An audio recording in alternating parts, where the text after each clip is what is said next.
When I was 26, I met Adam. I'm Claire, 27 now, and at the time, I was just another overworked, underpaid assistant marketing manager trying to survive big city rent and overpriced tea. Adam wasn't flashy. In fact, he looked like he barely kept it together. Scuffed sneakers, faded jeans, hoodie with a broken zipper. We met in the travel section of a used bookstore, where he was flipping through a Lonely Planet guide, and I jokingly asked if he was planning a trip he couldn't afford. He laughed. "Always," he said. "That's how it started." We talked for almost 2 hours. He told me he worked customer service for a tech company, said he had a roommate, drove an old '97 Civic, and was still recovering from a bad breakup.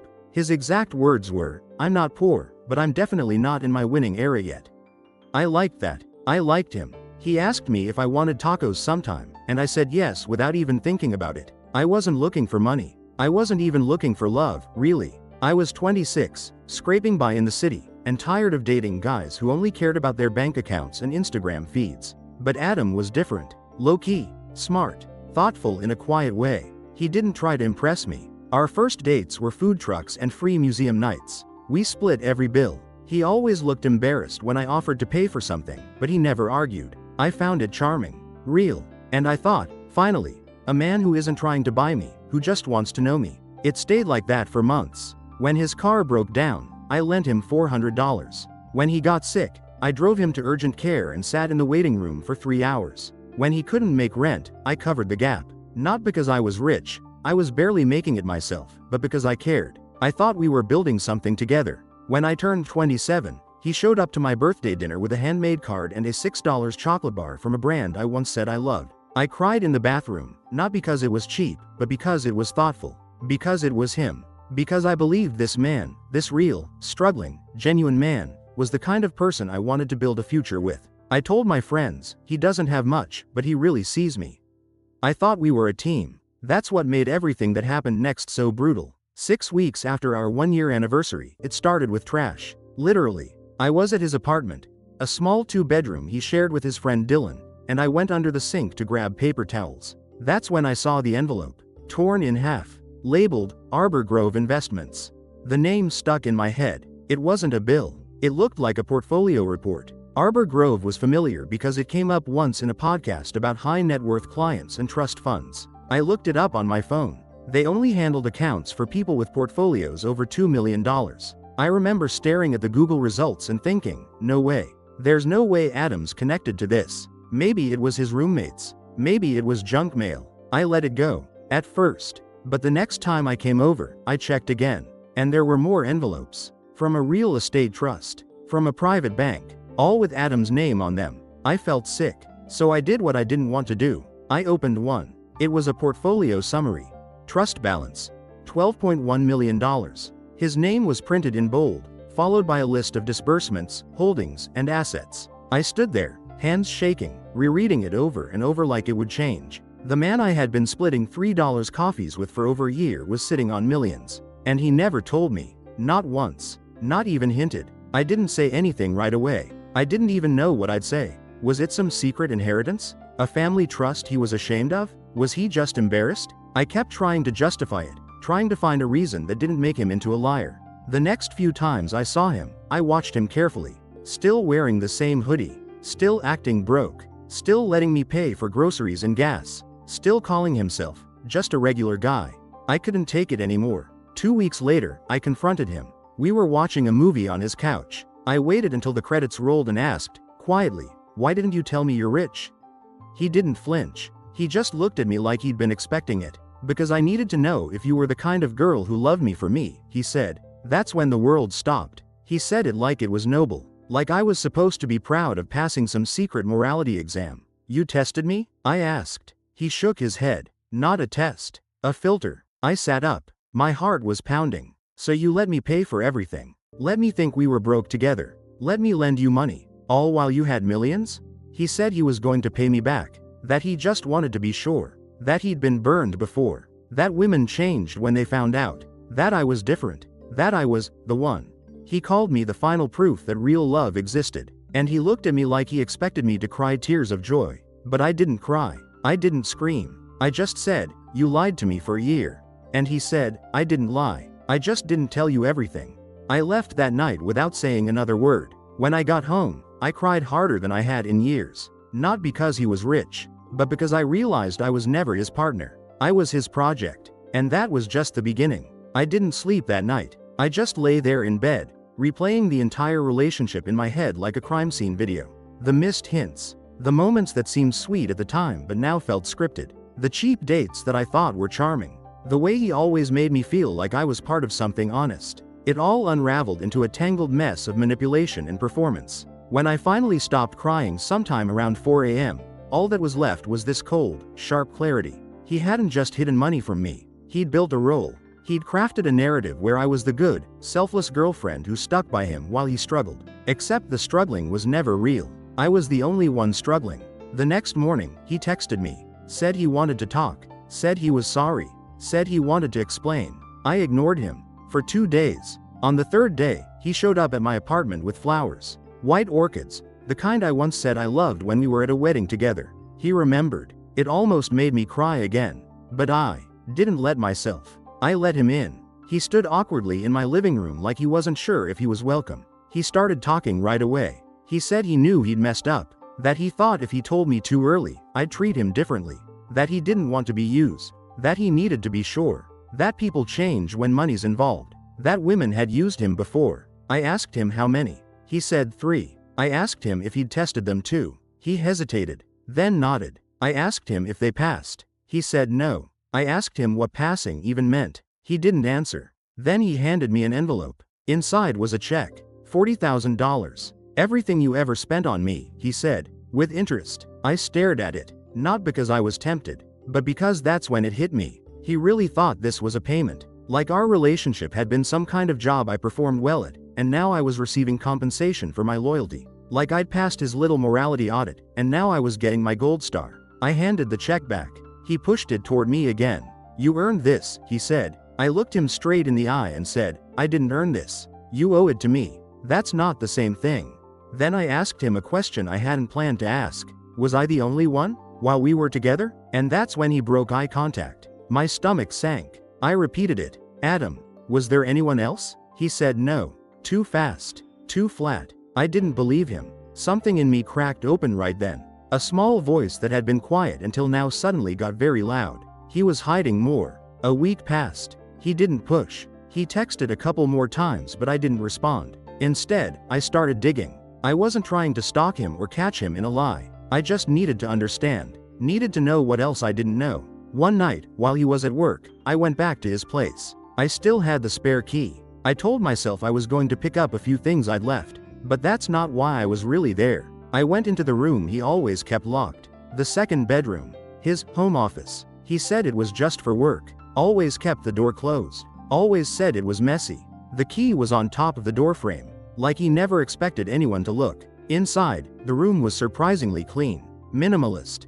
Desk. Shelves. Cabinet. I opened the cabinet. And my blood went cold. There were folders. Neatly labeled. Not just 1 or 2. Over a dozen. All with women's names on them. Including mine. Claire. Month 9. Loyalty confirmed. I opened mine. Inside were notes. Printouts of our text conversations. Receipts. Screenshots of Venmo transfers. Meal logs. A spreadsheet labeled Resource Investment versus Emotional Yield. It felt like I was reading a performance review. There were columns for how often I initiated dates, how much I spent on groceries, how I responded to stress. One note read, showed patience during financial stress, moderate test passed. Another said, continues offering support without requiring reciprocity. High value marker. I couldn't breathe. He hadn't just tested me. He'd studied me, tracked me, analyzed me like I was a subject in a science project. I checked the other folders. They were all like mine. Different names. Different notes. Same structure. Same obsessive detail. Some had pictures, emails, typed summaries. One folder had the name Julia. I recognized her. She'd commented on one of Adam's old posts months ago. A simple heart emoji. I hadn't thought much of it at the time, but now I wondered, was she before me? During? After? I took photos of everything. My hands were shaking but I made sure to get clear shots. Every file, every name, every page. I left without touching anything else. I went straight home and called Naomi. Told her everything. She cursed so loud I had to hold the phone away from my ear. "That man's a psycho," she said. "You need to go to the cops." But I wasn't ready for that. Not yet. I didn't want to be the crazy ex-girlfriend screaming about being used. I wanted to be smart, strategic. So I started reaching out. Quietly. I found Julia on Instagram, messaged her, told her I had something important to share. She replied within hours. We met the next day at a coffee shop. I showed her the photos. Her face went pale. She said she dated Adam 6 months before I did. He'd ghosted her after 10 months. She thought he was just another commitment phobe. She had no idea she'd been studied. We cried together in the back corner of that cafe. Then we made a plan. We were going to find the other women. One by one. We were going to tell them. We were going to expose him. We thought it would take weeks to find the other women, but it didn't. Adam had left too many breadcrumbs. Julia still had access to his old social profiles, and so did I. Every now and then, we'd see a familiar name pop up on his old posts. A comment, a like, a tagged photo from the past. We started making a list. Each name got a question mark next to it until we could confirm. Some women responded immediately. Some took a little longer. Some didn't respond at all. In total, within 2 weeks, we confirmed 6 other women. 7, including me. Their stories were almost identical. He told them he was broke, said he didn't trust easily, made them feel special for not expecting much. He called them low maintenance, down to earth, real. Each of them had stories of paying for things, lending money, giving time and energy to help him get back on his feet. And each of them had never been told the truth. Some got ghosted. Some were slowly phased out with vague excuses. A couple of them thought they were still in his life as friends. None of them knew about the files. Until now. We started a private group chat. It was surreal seeing all these women, different ages, backgrounds, personalities, come together through one shared experience. Betrayal disguised as courtship. Love, weaponized as observation. We traded screenshots, compared notes, timelines, and every woman said the same thing at some point. I thought I was the only one. One of them, Natalie, was especially sharp. She worked in legal compliance and immediately flagged the way Adam documented us. "This isn't just creepy," she said. "This is potentially criminal." I wasn't sure. It still felt blurry to me. Emotionally abusive? Definitely. Ethically wrong? Absolutely. But legally? I didn't know. We decided we weren't ready to go public. Not yet. But we all agreed we couldn't just let him keep doing it. Not to the next woman. Not again. That's when the idea came. It wasn't mine. It was Julius. Adam's birthday was coming up. We'd all been invited to one of his parties in the past, so we knew how he liked to do it. Private venue. Minimal guest list. Carefully curated image. According to Naomi, who still had connections through mutual friends, the party was set to be hosted at a downtown co-working space. Classy. Clean. Tech adjacent. There would be a projector. We didn't need to guess what kind. Julia had already been to a networking event there last fall. Same room. Same setup. That became our plan. A digital reveal. At his own party. On his turf. In front of everyone he tried to impress. Natalie offered to help with the legal buffer. She said if we kept it strictly factual, no editorializing, just documented truth, we'd be fine. No slander. No embellishment. Just screenshots, spreadsheets, folder photos. Reality. I volunteered to be the one to deliver it. Not because I wanted revenge. Because I wanted him to know he didn't win. That his little experiment ended with a result he didn't predict. The women fighting back. The night of the party, I dressed with intention. Black jumpsuit. Minimal jewelry. Hair pulled back. Confident. Controlled. The version of myself he tried to suppress while praising my simplicity. I walked in 10 minutes after the start time. He saw me from across the room and lit up like nothing had ever gone wrong. He walked over, grinning. "Claire?" I smiled. Wouldn't miss it. I handed him a gift bag. Inside was a framed screenshot of my file. "Claire. Month 9. Loyalty confirmed." He looked confused for half a second. Then he froze. That's when I handed the USB stick to the DJ. I'd already spoken to him earlier. Told him I was giving a little surprise tribute. "Just hit play when I give the nod," I'd said. And now, I nodded. The screen behind the bar lit up. First, it showed the drawer. The folders. Each labeled with a name. Then it zoomed in on my file. Photos of the notes. The spreadsheet. The evaluation. Then it cut to Julius. Then Natalie's. Each woman's story shown for about 20 seconds. Texts. Venmo records. Summaries. No narration. No music. Just cold, quiet truth. The final slide read, "This was never about love. This was control." And below that, compiled with consent by 7 women who were tested, tracked, and used. We are no longer silent. The room went still. Someone dropped a glass. Someone else whispered, "What the hell?" Adam stood frozen. His mouth opened, then closed. I turned toward him. "You studied us," I said, loud enough for the room to hear. "Now we're studying you." I walked out while people were still reacting. I didn't wait for applause. Didn't wait to see his expression fall apart. That wasn't the point. The point was he didn't control the narrative anymore. We did. By the next day, it had spread. Photos, videos, posts from guests who'd been there, mutuals on social. The tech scene in our city wasn't that big. Word traveled fast. He tried to deny it, of course. Claimed it was a prank. Claimed we'd faked the documents. But people didn't buy it. Especially when Julia posted a detailed breakdown of how to spot manipulative relationship patterns, accompanied by a carefully redacted version of her own file. It wasn't gossip anymore. It was a conversation. About trust. About control. About how smart, independent women can still be targeted by someone who frames toxicity as honesty.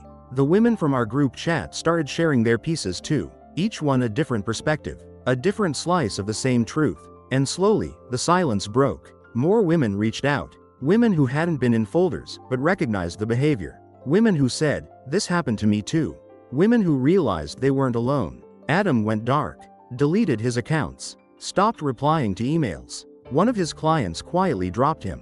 Another followed suit. His carefully polished image, humble, grounded, misunderstood, crumbled under the weight of evidence. And I slept for the first time in weeks. I thought exposure would bring closure. That once the projector faded to black and the whispers started, I'd feel free. I didn't. Not right away. For the first few days, I felt numb. Not relieved. Not triumphant. Just hollow. Like I'd just finished screaming in a locked room and now had to live in the silence that followed. The group chat was quieter too. Not because anyone regretted it. We all stood by what we did. But because the adrenaline had worn off. Natalie went back to work. Julia had exams. I buried myself in overtime at my job. But something lingered in all of us. A feeling we couldn't name. One night, I sat in my apartment with the lights off, phone face down, and just stared at the ceiling. I couldn't stop replaying certain moments. The way Adam looked at me when I told him I loved him. The way he'd lean in to kiss my forehead after a long day. The way he held me like I was the only thing grounding him. Were those moments real? Had any of them been unscripted? Or had he cataloged every soft gesture in a folder to later analyze and score? I started doubting my memories. My judgment, myself. The betrayal didn't end with exposure. It lived on in the cracks it left in my trust. I finally texted Julia. I asked her how she was doing. She called me instead. "You feel like you should be over it by now, right?" she said. Like the big moment already happened. But the cleanup takes longer than the explosion.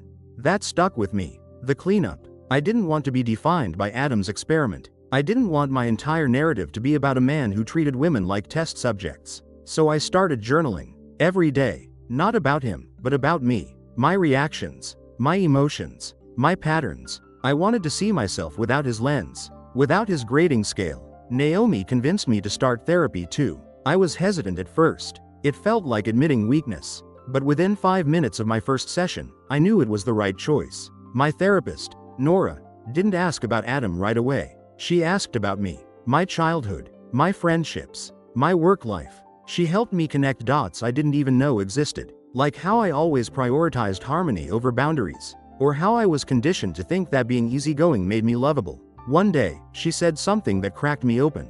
"Claire, being selfless isn't the same as being safe." That's when I realized that Adam hadn't tricked me into loving him. I had been taught to feel valuable when I'm needed. He just exploited it. And that wasn't my shame to carry. That was my signal to rebuild. Meanwhile, the digital aftershocks of the reveal were still rippling. I started getting messages from strangers. Women I didn't know, who said they saw the photos online or heard about the story through a friend. Some asked if it was real. Some just said thank you. One woman said she left her boyfriend that week because the dynamic sounded too familiar. Another said she finally understood why her last relationship made her feel watched instead of loved. I saved every one of those messages. I never responded to Adam's. He tried. A few weeks after the party, he emailed me from an anonymous address. The subject line was, "I didn't know what I was doing." The body was long, rambling. He claimed he was in therapy. Claimed he was sorry. Claimed I was the only one he ever truly loved. He said the experiment started as a way to protect himself and spiraled out of control. That he never meant to hurt anyone. That he missed me. that he hoped someday I'd understand. I read it once. Then I deleted it. I didn't forward it to the group chat. I didn't reply. I didn't screenshot it. Because I knew what he was doing. He wasn't apologizing. He was still controlling the story. Still making himself the misunderstood victim. Still trying to drag me back into the role of caretaker, forgiver, emotional support system. I wasn't playing that part anymore. But I couldn't ignore the fact that his experiment had left a mark on me. A deep one. So I decided to do something with it. I took every photo, every note, every piece of documentation I had and started organizing them. Not to relive it, but to build something from it. I created a personal project. A private online journal at first, then an essay draft. I titled it, The Love Test. At first, it was just for me. A place to process. But the more I wrote, the more I realized I wanted to share it. Not as revenge. Not as gossip. But as education. As a warning. As a mirror for other people like me. People who mistake being chosen for being valued. People who confuse emotional endurance with compatibility. I showed the draft to Julia and Natalie. They cried. Then they told me to publish it. I wasn't ready yet. But I knew I was getting closer. Then something unexpected happened. A publishing assistant from a women's magazine messaged me on Instagram. She said she'd seen a viral post about Adam's party and found her way to one of Julia's threads. She asked if I'd be open to an anonymous interview. I said maybe. Then I said yes. That interview turned into a feature. That feature turned into a bigger piece. And suddenly, I wasn't just a victim of some manipulative guy. I was part of a conversation about power and consent and deception in modern relationships. I kept my name out of it for now. But I knew that wouldn't be forever. Because for the first time in a long time, I wasn't afraid of being seen. I wanted to be. The article came out 3 months after the party. It didn't use real names. No photos. No identifiers. Just a headline that read, When Love Becomes Surveillance. One woman's story of dating a man who tracked her behavior like data. The response was overwhelming. Thousands of shares. Hundreds of comments. Messages from women, and some men, saying they recognized parts of their own past in it. That they finally understood why something about their old relationships felt wrong. That being constantly evaluated instead of accepted slowly erodes your identity. My inbox flooded again. But this time, it didn't feel invasive. It felt necessary. Like the truth had been bottled up for too long, and finally, people were ready to talk about it. I didn't tell anyone that I was the woman in the story. Not at first. Naomi knew, of course. So did the women from our group chat. But I stayed anonymous publicly. Not because I was ashamed. But because I was still figuring out who I was without the context of Adam's shadow. Then something happened that made everything real. A professor from a university reached out. She taught a seminar on digital intimacy and asked if she could use the article in her class. I said yes. A week later, she sent me photos of students discussing it, notes scribbled on the margins, highlighter marks on the paragraph where I'd written about realizing I'd mistaken sacrifice for love. I stared at those images for a long time. That was the moment it clicked. What Adam did was never about money. It was about control. It was about building a world where he held the flashlight and decided what was illuminated and what stayed hidden. I spent a year trying to be the kind of person he wanted to believe in. But the truth is, I was never being chosen. I was being filtered, evaluated, measured against a standard he created and moved whenever he wanted. And for a long time, I thought that was love. That proximity to someone guarded and brilliant and deep meant I had been granted access to something rare. But now I saw it clearly. It wasn't depth. It was performance. A curated vulnerability that only existed when it served him. The real him wasn't the guy with the beat-up hoodie and the humble ramen dates. It was the man behind the cabinet full of files. That's who he really was. And that man didn't deserve to define any part of my identity. So I did something I'd been afraid to do since this started. I wrote my full story. Every piece of it. From the first bookstore meeting to the projector reveal. With my real name. I titled it, The Data Point Who Fought Back. I submitted it to the magazine that ran the first piece. This time, they asked if I was sure. I said yes. It went live 2 weeks later. The cover photo was just a silhouette, but the name below it was mine. Claire Rowan, 28, survivor of a relationship that looked normal on the outside but was built entirely on manipulation. In the days that followed, I got messages from women in countries I'd never been to. Some said thank you. Some said they left their partners after reading it. Some just said, I feel seen. A part of me thought Adam might reach out again. He didn't. Maybe he finally realized there was nothing left to extract. No angle left to play. Or maybe he was too busy writing his own version of the story somewhere else. Either way, I didn't care. Because for the first time since all of this started, I wasn't looking over my shoulder. I was looking forward. I applied for a graduate program in digital sociology, got accepted, moved cities, started fresh, and I brought one thing with me from the past, a small USB drive. On it, I kept the files, the photos, the notes, not as a wound, but as a record, a reminder that I lived through something calculated, controlled, and deeply violating, and I didn't just survive it. I turned it into a blueprint. For others. For myself. Every time I feel doubt creeping back in, I open that file called Month 9. Loyalty confirmed. I read it not with shame, but with power. Because everything Adam thought made me easy to manipulate, my patience, my kindness, my emotional openness, those were never flaws. They were strengths. And he never broke them. He just mistook them for weaknesses because he didn't know what it meant to love without control. I do. Now. And if someone ever comes into my life again and asks me what I want from a relationship, I won't say honesty. I'll say transparency. I don't want to be tested. I want to be trusted. And if that's too much to ask, then they're not the one. I am. For myself.